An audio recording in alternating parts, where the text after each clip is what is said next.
A'udzubillahi minasyaitonirrajim. Bismillahirrahmanirrahim. Assalamualaikum warahmatullahi taala wabarakatuh. Alhamdulillah. Alhamdulillahi qail. Wallahu akhrajakum min butuni ummahatikum la ta'lamuna syai'a wa ja'ala lakumus sam'a wal absara wal afidah la'allakum tashkurun. Asyhadu an la ilaha illallah wa asyhadu anna Muhammadan abduhu wa rasuluh. Wa nusalli wa nusallim ala sayidina wa habibina wa syafi'ina wa zuhrina wa maulana Muhammad. Qala rabbi shrah li sadri wa yassir li amri wahlul 'uqdatam min lisani yafqahu qawli. Allahumma faqihna fid din wa 'allimna ta'wil. Warzuqna fahman nabiyyin wa hifdzal mursalin wa ilhamal malaikatil muqarrabin ya arhamar rahimin. Wa qala Nabi sallallahu alaihi wasallam izamatul insan in qata'a amaluhu ila min thalathah sadaqatin jariyah al ilmin yantafa'u bih awaludin salihin yad'ulah. Ayuhal muslimin wal muslimat ittaqullaha haqqa tuqatih wa la tamutunna illa wa antum muslimun. Tuan-tuan dan puan yang dirahmati Allah Subhanahu wa taala, pertamanya yang saya raikan pengurusi surah Al-Falah, pimpinan surau, tuan-tuan imam, tuan-tuan Bilal, siap. Tuan-tuan haji, ibu-ibu hajah, para ustaz-ustaz, ustazah, seterusnya abang-abang, kakak-kakak yang dirahmati Allah Subhanahu wa taala. Kita bersyukur kepada Allah Subhanahu wa taala kerana dapat bertemu lagi dan dapat menunaikan sembahyang maghrib secara berjemaah. Suka saya mengingatkan diri saya dan juga tuan-tuan bahawa sesungguhnya semua yang Allah Ta'ala pinjamkan pada kita ini adalah sementara. Bila berakhirnya, bila Allah Ta'ala ambil. Bila Allah Ta'ala ambil besok, semuanya dah tak boleh nak buat. Ada orang dah tak boleh nak berjalan, ada orang terbaring kat rumah. Tu. Kadang-kadang kesian kita bila pergi ziarah tu, dia cakap, ustaz, saya sebenarnya nak pergi surau, tapi yalah. Ramai yang macam tu. Ada orang sihat tapi tak nak pergi surau. Tu beza dia. Ada orang tak boleh nak berjalan, pakai kursi roda, pergi kat surau. Tu. Jadi orang yang dah hatinya sebati dengan surau, walau macam mana keadaan pun dia akan cuba pergi ke surau juga. Jadi mudah-mudahan Allah Ta'ala pinjamkan kita anggota yang sihat, dapat kita beribadah kepada Allah sampailah bila mana hari Allah Ta'ala jemput kita lagi masih beribadah kepada Allah, mudah-mudahan insya-Allah. Amin ya rabbal alamin. Baik, ni nak dekat musim pilihan PRN. Walaupun tuan-tuan ada yang tak terlibat, mungkin ada yang nak balik kampung untuk memangkah. Jangan tanya saya siapa nak pangkah. Baru ni kat Sungai Buaya dia tanya, ustaz ni nak dekat pilihan raya nak pangkah apa?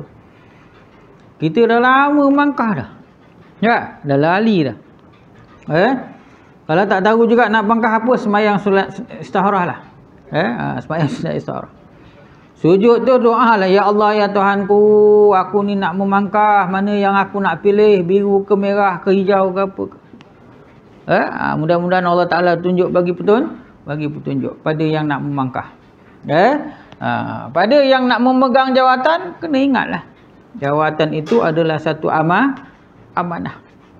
Besar tak amanah? Besar. Kalau jadi adun tu tuan-tuan, satu adun tu. Kita amanah pada anak bini pun dah nak terkangkang-kangkang nak menjawab ke akhirat. Nak tanya bini, nak tanya anak. Anak berapa orang? Anak 4 orang. Bini berapa orang? Bini seorang. Berapa orang semua? 5 orang. Satu-satu dia tanya. Itu pun dah puas nak terkangkang-kangkang nak menjawab ke akhirat. Tapi pada yang nak pegang amanah, pergilah. Sesungguhnya amanah itu adalah satu tugasan yang besar. Besar amanah. Dalam satu peperangan Khaybar dia panggil. Nabi SAW dengan sahabat berjalan. Habis saja perang, Nabi berjalan dengan sahabat-sahabat pergi melintas jenazah. Asyahid. Lalu sahabat cakap, wahadzal ahlul jannah. Orang ni ahli syurga, Nabi diam sampai satu jenazah tu, sahabat cakap, ini ahli syurga. Nabi sebut, la fara'aitu ilal nar. Aku lihat dia diterbakar di dalam api neraka. Orang tanya dia, limaza ya Rasulullah? Kenapa ya Rasulullah? Dulu dalam satu peperangan, dia telah mengambil sehelai apa yang dipanggil sehelai bukan gamis, sehelai gamis ataupun kita panggil jubah. Dia ambilnya gamis tu sebelum dibagi-bagikannya harta peperangan yang dinamakan ghanimah. Tidak amanah dia dalam harta-harta peperangan walaupun sehelai gamis. Walaupun sehelai gamis. Itu baru sehelai gamis. Kita tengoklah berapa banyak kita tak amanah. Allahu Akbar. Mudah-mudahan Allah Ta'ala jauhkan kita dari perkara-perkara yang boleh mendapat rahmat Allah. Baik, jadi yang nak balik nak pilihan raya ke apa ke, baliklah elok-elok. Selamat pergi dan selamat balik. Mustahak ke pilihan raya ni? Mustahak. Mengundi ni mustahak. Dia menentukan hala tuju 5 tahun akan datang untuk anak cucu kita. Kita ni dah tentu arah macam ni. Tambah yang dah pencen ni tak ada ke mana dah. Tu lah. Cuma menunggu bila masa sampai tu je. Yang kita nak cerita masa depan ni anak-anak dan cucu-cucu. Zaman Nabi, sebab zaman sahabat lagi dah ada dah pemilihan ni. Itu sebab bila Rasulullah SAW wafat, sahabat-sahabat melakukan bai'ah. Apa makna bai'ah? Janji setia. Ikrar setia tu bai'ah. Tu pangkal tu. Aku pilih ni, aku nak setia dengan ni, aku nak setia dengan ni. Lalu sahabat-sahabat berbai'ah kepada Sayyidina Umar, Sayyidina Abu Bakar As-Siddiq radhiyallahu anhu. Baik. Mudah-mudahan segala yang kita rancangkan dan segala yang kita hajatkan Allah Ta'ala bagi, insya-Allah. Allah Ta'ala kurniakan kita pemimpin yang boleh membawa kita kesejahteraan dunia dan juga kesejahteraan akhirat, insya-Allah. Baik. Pada yang ada kitab, buka muka surat 81. Kita masih lagi dalam membicarakan kitab malam pertama di alam kubur. Dan kita masih lagi di bawah terapi kerasnya hati. Terapi hati. Qala muallifu rahimahumullah maktub fi hadzal kitab.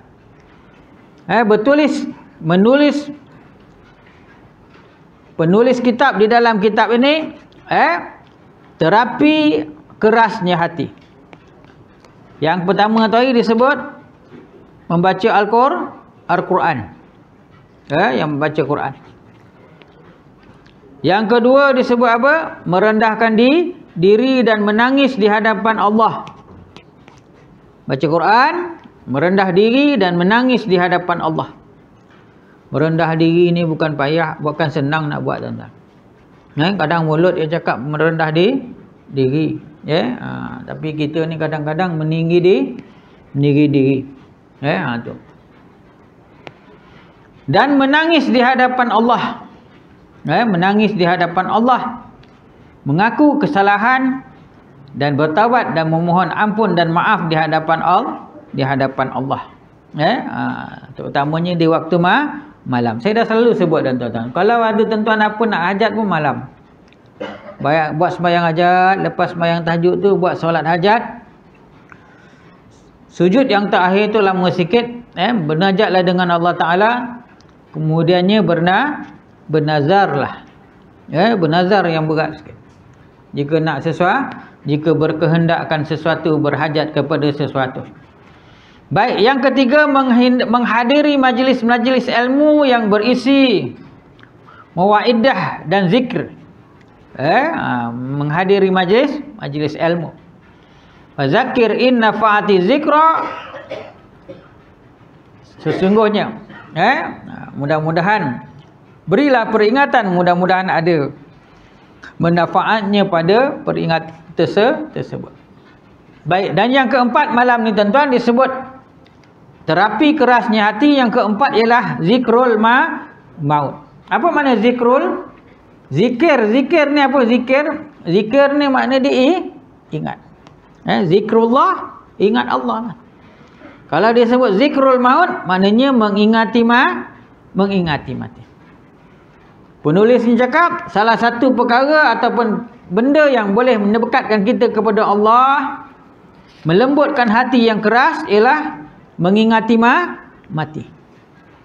Hati siapa mati? Allah Ta'ala sebut apa dia? Khatamallahu ala qulubihim. Khatamallah, telah Allah Ta'ala matikan. Khatamallahu ala, pada qulubihim, hati-hati mereka. Hati siapa? Hati-hati yang tidak berkehendakkan kepada Allah. Tu. Jaga tuan-tuan, bila kalau hati dah mati ni payah. Hati dah mati ni payah. Keras hati. Cakap benda yang baik pun, cakap benda yang betul pun tak boleh nak terima. Tu hati keras. Allahu akbar. Tu sebab Nabi sebut ad-dinu nasihah, agama tu nasihat. Kalau kita ni dah tak boleh nak terima dengan nasihat agama, maknanya hati kita ni keras. Keras.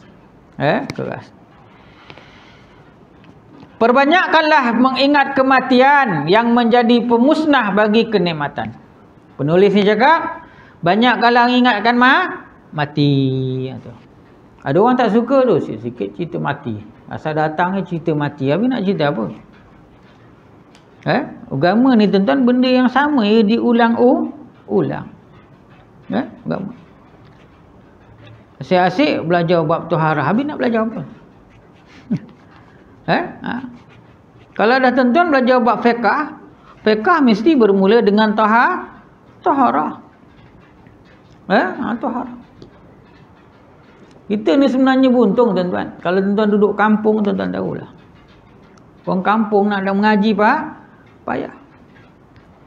Kadang kuliah subuh, ustaz datang 2 orang je. Makmum yang dengar 2 orang je. Sungguh. Kampung saya kadang 2 orang je. Saya duduk bertam hulu Melaka. Kuliah subuh kadang yang makmum 2 orang je. Imam, Bilal. Kadang makmum tak sihat, ada hal balik tinggal imam. Imam pula pergi buang air, ustaz cakap seorang. Kampung tuan-tuan tu. Sungguh. Kampung kadang-kadang lagi pula pendapatan tak ada, nak panggil ustaz payah. Semayang subuh tuan-tuan sini kadang ada 2-3 saf ni okey lah. Ada 3 saf subuh atau pasal sampai belakang subuh. Kampung payah tuan-tuan. Kadang balik kampung azan nak tunggu jemaah lama. Azan pukul 6, 6.30 baru datang seorang. Itu pun yang dah tua, jalan pun dah 3 selender dah. Payah. Kita ni bersyukur banyak dapat banyak ilmu.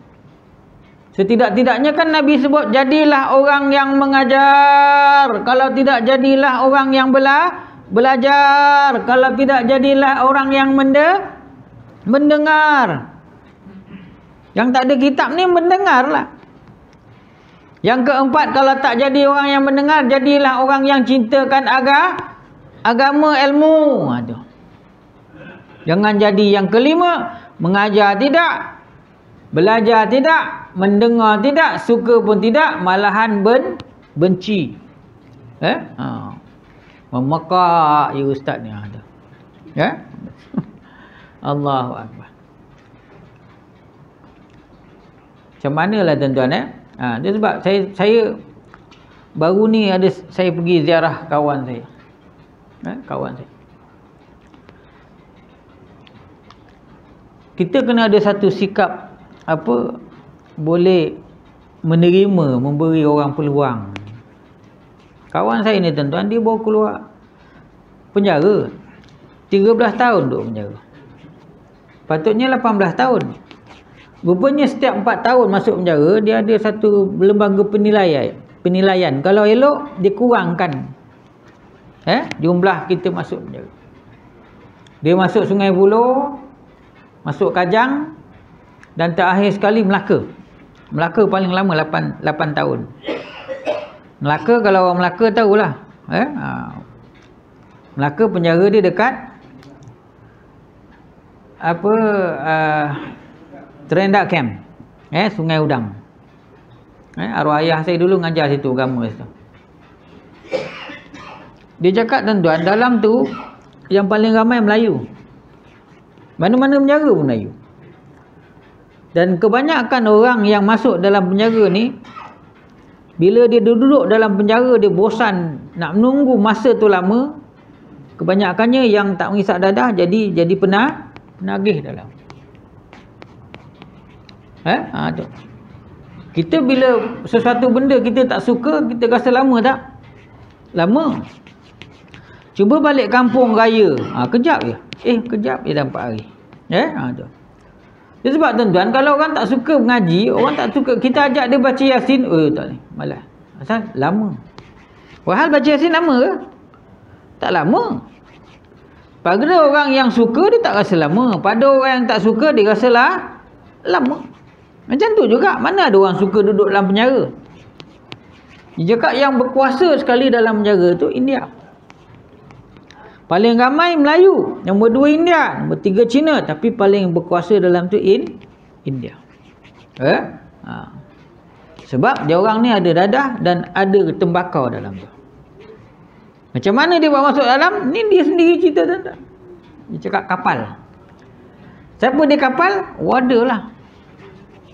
Warder yang bawa masuk barang dalam. Semua bayar. Tu. Sebab saya pergi tengok ziarah dia tu, malam tu, besoknya tu sahabat saya tanya, dia cakap, Ustaz semalam tak ada, kita orang nak baca Yasin, nak suruh Ustaz bawa, Ustaz tak ada. Dia cakap, saya pergi ziarah kawan. Dia cakap, balik haji ke? Kamu mesti balik haji minggu lepas, 2 minggu sudah. Kata, dia baru keluar penjara. Kes apa? Saya cakap, kes rogol anak, sumbang mahram. Dia cakap dengan saya, alah orang macam tu tak payah tengok Ustaz. Jangan. Kita jangan ingat kita lebih mulia daripada orang lain. Jangan. Kita memanglah betul berdosa besar. Perkara dia buat tu salah, rogol anak sendiri. Tapi adakah kita yang tak masuk penjara tu 13 tahun ni kita lebih baik pada dia? Belum tahu. Adakah saya yang duduk sini mengajar ni lebih baik pada tuan-tuan? Tak. Kita kena tahu, kita kena ingat bahawa semua benda yang Allah Ta'ala bagi pada kita tu adalah merupakan pemberian daripada Allah. Engkau orang panggil ustaz, hebat ke tak? Orang kau jadi imam, hebat ke tak? Tak. Engkau belajar sampai PhD, dapat pangkat doktor, title doktor, hebat ke? Tidak. Sebab kepandaian itu adalah anugerah daripada Allah. Kalau kita rasa lebih hebat pada orang lain, maknanya kita sama macam syaitan yang merasa diri dia lebih hebat daripada Nabi Adam. Tu. Aba wastakbara wa kana minal kafirin. Sombong dan takbur menjadikan dia kafir kepada Allah. Ana khairu minhu, aku lebih baik daripada Adam. Tu. Tuan-tuan, orang yang rogol anak ni, dia dah lalu dia punya hukuman di dalam penjara. Dia berdosa dengan anak dia, dia berdosa dengan Allah Ta'ala. Berdosa dengan Allah, seandainya kita bertaubat sungguh-sungguh dan memohon ampun, Allah Ta'ala ampun tak? Ampun. InsyaAllah Allah Ta'ala ampun. Dan berdosa dengan anak, adakah tergamak seorang anak apabila lebih-lebih lagi kalau ayah dia baru meninggal, tak maafkan ayah dia? Maaf tak? Rasanya ada harapan. Kita lagi banyak dosa dengan dosa mengumpat, dosa mengata, dosa memfitnah. Banyak tak? Banyak. Macam saya cakap tadi pilihan raya ni. Kalau dapat kan jangan nak jadi tukang hantar sana hantar sini. Benda belum tentu lagi betul. Dan siapa lebih baik? Nak tanya orang kan dia macam itulah. Macam kitab tasawuf sebut. Kalau kamu nak tahu kebaikan seseorang, tanya kawan dia. Tapi kalau nak tanya keburukan seseorang, tanya musuh dia. Semua benda keluar. Silap benda yang tak ada pun ditambah tambah. Jadi jangan kita rasa diri kita baik. Terimalah seadanya orang yang baru keluar penjara ke apa ke, mudah-mudahan Allah Ta'ala bagi petunjuk kepada dia. Kita pun belum tahu lagi. Berapa ramai orang yang rogol cucu, datuk rogol cucu. Cuma bila dengar benda-benda sedemikian tuan-tuan, apa yang kita patut kata? Na'udzubillahi min zalik. Aku berlindung dengan kau ya Allah daripada hal yang demikian. Itu je. Kalau kita rasa kita bagus, apa ya? Kebagusan yang ada pada kita itu adalah milik Allah juga. Baik, perbanyakkanlah mengingati kematian yang menjadi pemusnah bagi kenikmatan. Penulis ni cakap, banyakkan ingat mati. Sebab mati ni menjadi pemusnah bagi benda-benda yang nikmat di dalam dunia. Kadang-kadang kita tengok orang tu baru keluar EPF, umur 55, renovate rumah besar-besar, rumah tak siap lagi, tiba-tiba dah meninggal lah tu. Tak dapat rasa lagi rumah tu dah meninggal. Sebab apa? Mati tadi menghapuskan segala nikmat dunia. Mati, bini tinggal, anak tinggal, harta tinggal. Pernah tengok orang tanamkan sekali dengan orang mati dia punya duit, Tuan Imam? Ada? Tak ada. Tak ada. Semuanya tinggal. Pemecah persatuan dan yang menjadikan anak-anak menjadi yatim. Penulis ni cakap mati tu dahlah ia memusnahkan kenikmatan dunia, menjadikan anak-anak menjadi anak yatim, menjadikan isteri atau suami itu seorang balu ataupun seorang duda. Tu. Memanglah sedih tuan-tuan kalau pasangan meninggal. Kalau kita sayang lah. Kalau tak sayang tu lain cerita. Sedih meninggal. Tapi apa nak buat? Mengingati mati itu adalah satu benda yang baik. Kerana mengingati mati itu boleh mendekatkan kita kepada Allah.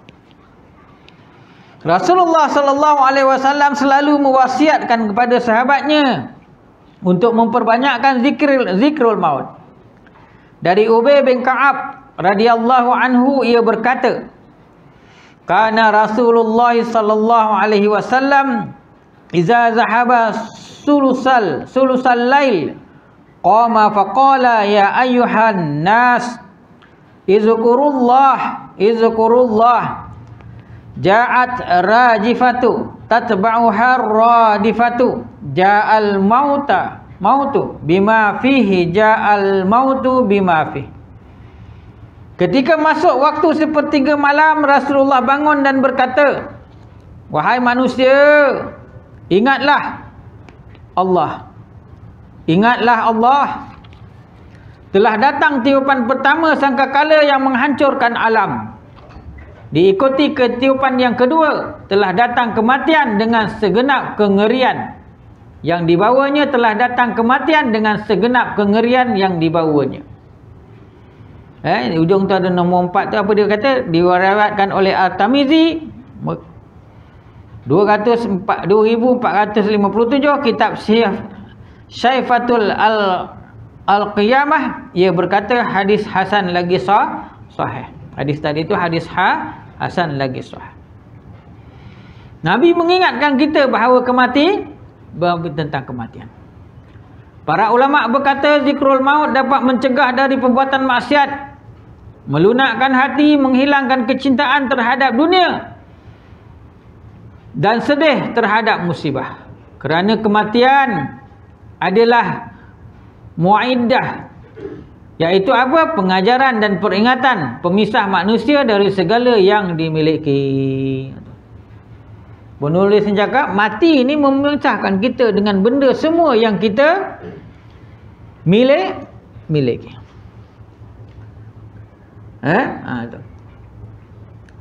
Sebab salah satu sijil yang tak akan kita lihat dalam banyak-banyak sijil ialah sijil apa tuan Imam? Sijil mati. Sijil mati kita tak dapat tengok. Kita dapat tengok sijil darjah 6, dapat tengok sijil SRP, dah dapat tengok sijil SPM, dapat tengok yang ada diploma, sijil diploma. Yang ada graduate dapat tengok sijil graduate ijazah. Yang ada master dapat tengok sijil master. Yang PhD dapat tengok sijil PhD. Tapi ada satu sijil aja yang dapat tengok ialah orang-orang waris kita, iaitu sijil mati. Waktu tu kita dah tak ada. Rumah pindah nama, kereta pindah nama, motor pindah nama, harta orang ambil, silat-silat bini pun orang kapur. Allah. Bila tu tuan-tuan, wallahu a'lam, akan sampai. Akan sampai.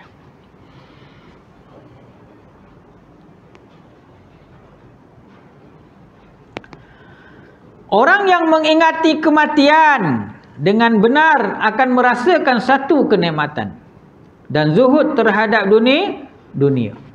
Ada penulis cakap kalau kita betul-betul mengingati kematian, kita akan merasa satu kenikmatan. Apa maksud ini tuan-tuan? Ini kita tak rasa ni. Kita ni kalau boleh-boleh tak nak ingat mati. Sahabat-sahabat tu saya selalu sebut tuan-tuan. Sahabat-sahabat tu tuan-tuan yakin dia tinggi. Dia yakin selepas dia mati, kalau dia beriman, dia Islam, dia dapat bertemu dengan Allah dan bertemu dengan Rasul. Jadi dia menginginkan cepatnya mati. Itu sebab Bilal bin Rabah cakap, aku pergi semua peperangan, aku sertai semua peperangan dengan Rasulullah, tapi rezeki aku tak ada, aku tak mati.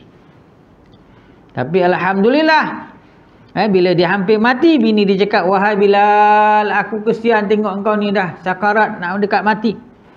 Bilal cakap, aku pergi semua peperangan untuk mati, tapi tak mati. Hari ini alhamdulillah, aku akan mati, dan aku insya-Allah akan bertemu dengan Allah dan bertemu dengan Rasul. Itu hebat. Itu yakin sungguh dia. Bertemu dengan Allah dan bertemu dengan Rasulullah.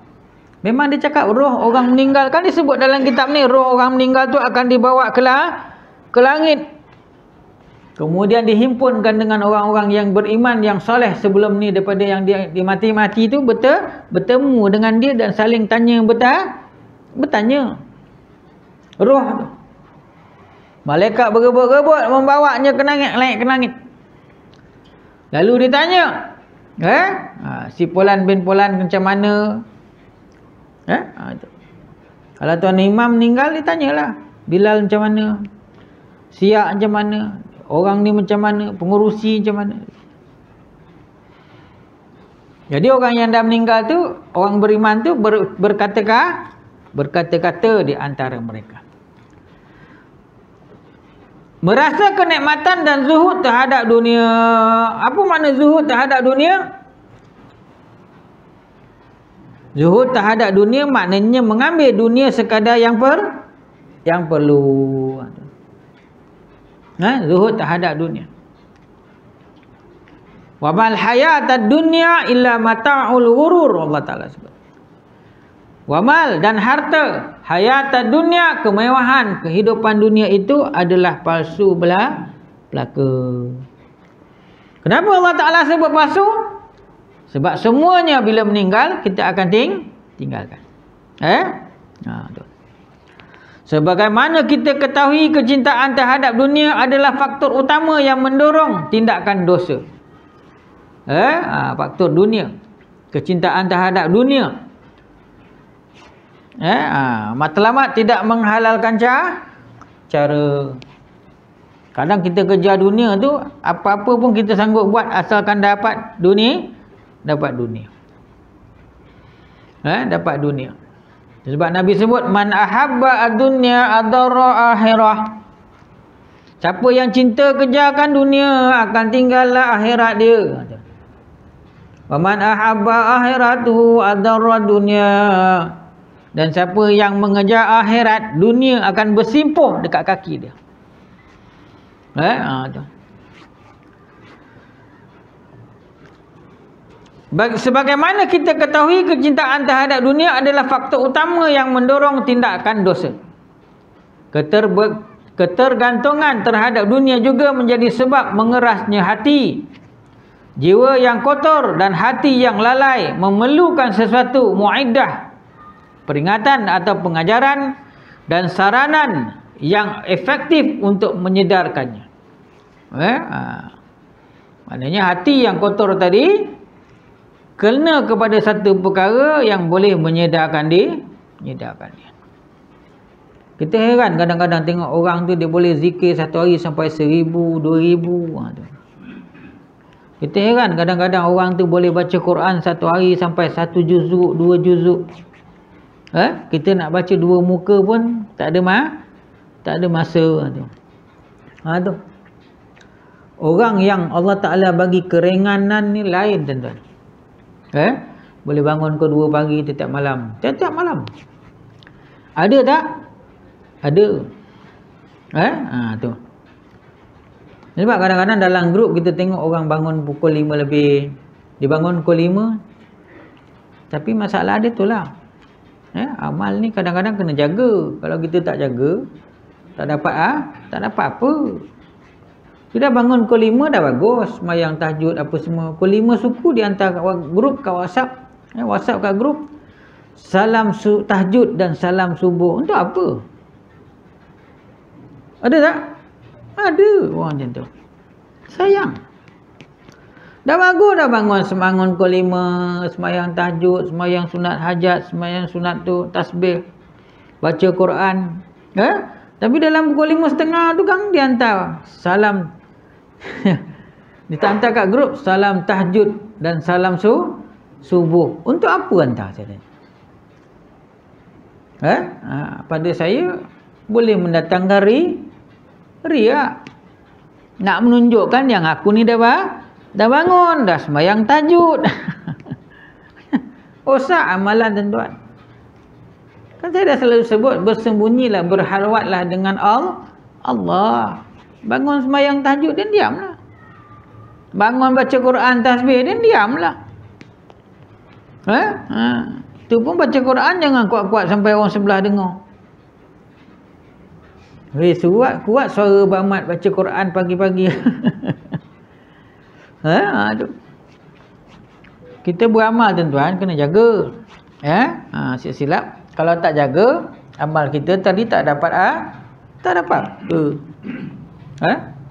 Bangun. Tapi jangan kita hantar ke orang bagi tahu kita ni main tahajud. Banyak orang macam tu, tuan-tuan. Orang tua pun sama juga macam tu. Saya selalu berborak dengan orang tua, dia cerita. Saya nak tegur, bersalah. Ustaz, minggu lepas saya letak duit 200 dekat ni. Jangan cerita. Kadang-kadang kita pergi, Ustaz, hari minggu sudah saya bagi 100 dekat anak yatim. Jangan cerita.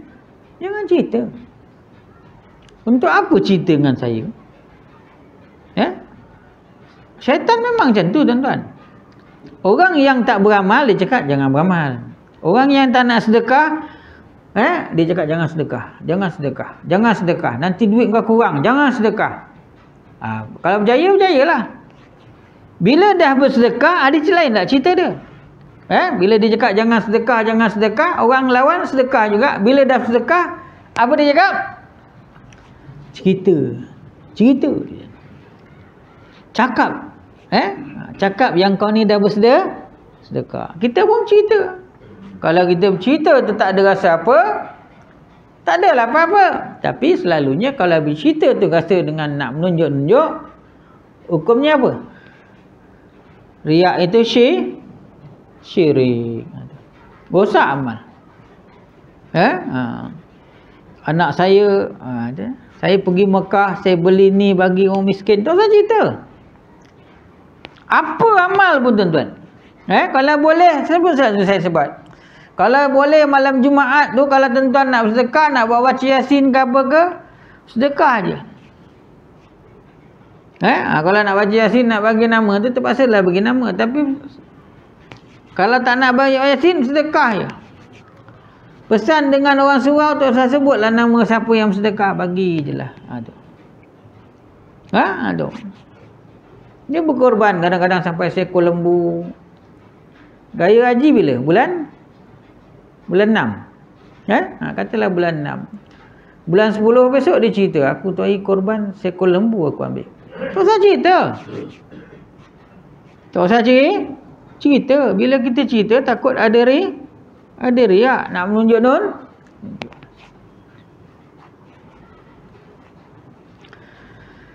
Zikrul maut membuat seseorang memfokuskan perhatiannya kepada alam akhirat yang kekal, sekaligus meremehkan dunia dan tidak berangan-angan panjang. Tu. Dia cakap orang yang mengingati mati. Nabi sebut, orang tanya Nabi, man kaisu ya Rasulullah? Siapakah orang yang bijak? Nabi sebut, al kaisu zikrul maut. Orang yang bijak itu ialah orang yang mengingati mati dan berkira-kira tentang kehidupan selepas mati. Tu. Jadi disebut sini orang yang memfokuskan perhatiannya pada alam akhirat dan kekal, sekaligus meremehkan dunia dan tidak berangan-angan panjang. Sebab apa? Akhirat tu lebih baik dan lebih kekal. Wal akhiratu khairun wa abqa. Tu selalu kita dengar. Wal akhirah, dan akhirat itu khairun, lebih baik, wal abqa, dan lebih kekal.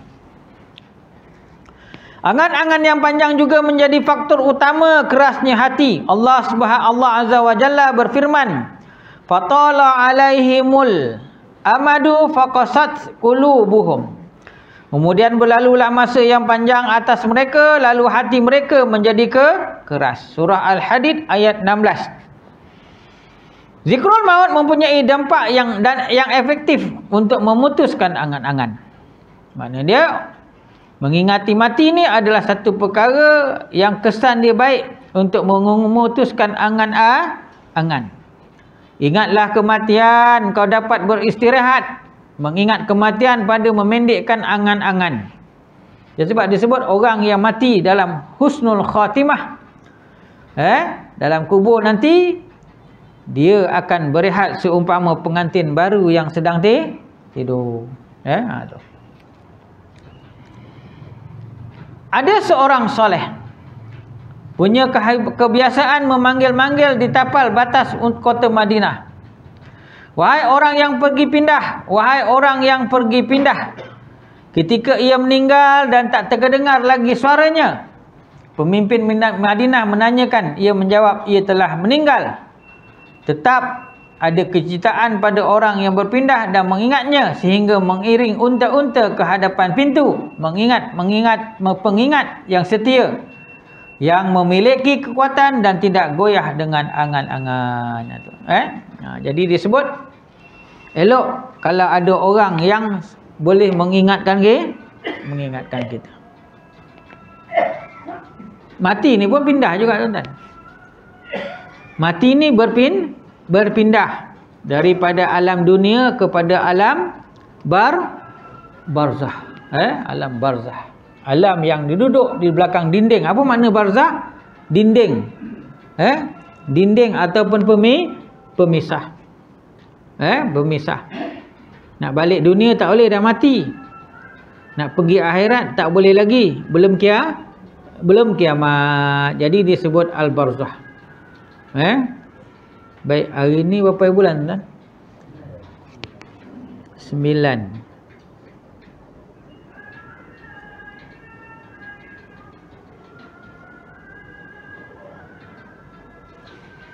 Jadi apa yang boleh kita simpulkan daripada penulis tadi? Banyaklah ingatkan mati. Bila kita banyak ingatkan mati, kita akan kurang cintakan dunia. Bila kita kurang cintakan dunia, kita akan lebihkan kepada akhirat. Mudah-mudahan kita di antara orang yang Allah Ta'ala pilih Berjaya bukan sekadar dunia, tapi juga berjaya di akhirat, insya-Allah. Baik, ada apa nak tanya tuan-tuan? Tak ada? Saya suka ngajar sini tak ada orang tanya. Subhanallah wa bihamdihi, subhanakallahumma wa bihamdika, asyhadu an la ilaha illa anta, astaghfiruka wa atubu ilaik. Wal 'as innal insana lafi khusr illa alladzina amanu wa amilus solihat wa tawasaw bil haqq wa tawasaw bis sabr. Wallahu ta'ala a'lam. Al-Fatihah. Bismillahirrahmanirrahim. Alhamdulillahirabbil alamin. Ar-Rahmanir-Rahim, Maliki yaumiddin. Iyyaka na'budu wa iyyaka nasta'in. Ihdinas siratal mustaqim. Siratal ladzina an'amta 'alaihim ghairil maghdubi 'alaihim waladdallin. Bismillahirrahmanirrahim. Alhamdulillahirabbil alamin. Allahumma shalli ala sayidina Muhammad. Ya Allah, ya Rahman, ya Rahim, ampunkanlah dosa-dosa kami ya Allah. Ampunkanlah dosa kedua ibu bapa kami ya Allah. Ampunkanlah dosa pasangan kami ya Allah. Ampunkanlah dosa kedua ibu bapa mertua kami ya Allah. Ampunkanlah dosa seluruh ahli keluarga kami ya Allah, sama ada yang hidup, lebih-lebih lagi yang telah kembali kepadamu ya Allah. Hiasilah kehidupan kami dan seluruh ahli keluarga kami dengan akhlak yang terpuji ya Allah. Jauhkanlah kami dan seluruh ahli keluarga kami daripada akhlak-akhlak yang tercela ya Allah. Kau tunjukkanlah pada kami dan seluruh ahli keluarga kami yang benar itu benar ya Allah. Rezekikanlah kami dan seluruh ahli keluarga kami agar dapat melakukannya ya Allah. Kau tunjukkanlah pada kami dan seluruh ahli keluarga kami yang salah itu salah ya Allah. Berilah kami dan seluruh ahli keluarga kami kekuatan untuk meninggalkannya ya Allah. Ya Rahman, ya Rahim, hidup dan matikanlah kami dan seluruh ahli keluarga kami dalam keadaan beriman kepadamu ya Allah, dalam keadaan yang kau redha, ya ini dalam keadaan Islam ya Allah. Akhirilah kalimah kami dan seluruh ahli keluarga kami dengan kalimah syahadahmu, la ilaha illallah Muhammadur Rasulullah. Allah ya Rahman, ya Zal Jalali wal Ikram, kepada seluruh ahli keluarga kami yang telah berada di kubur ya Allah, permudahkanlah mereka di kubur ya Allah. Lapangkanlah kubur mereka ya Allah, terangilah kubur mereka ya Allah. Kau tukarkanlah lubang kubur yang sempit kepada taman-taman syurga yang penuh dengan kenikmatan ya Allah. Kami khususkan doa ini buat kedua ibu bapa kami ya Allah, yang telah banyak berjasa dan berkorban demi kami ya Allah, dari awal kelahiran kami hingga belah mereka menutup mata ya Allah.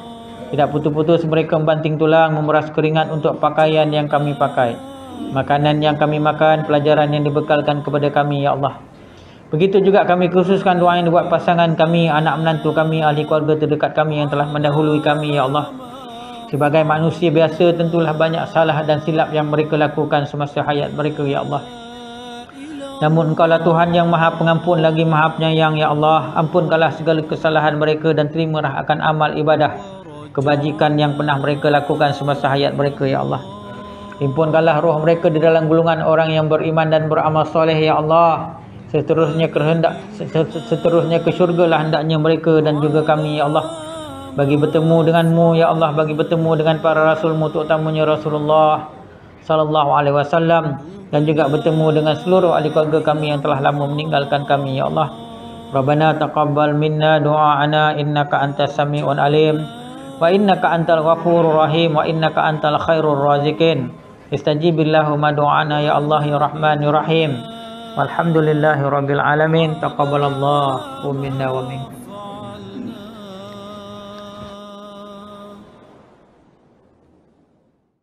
Tubna ila Allah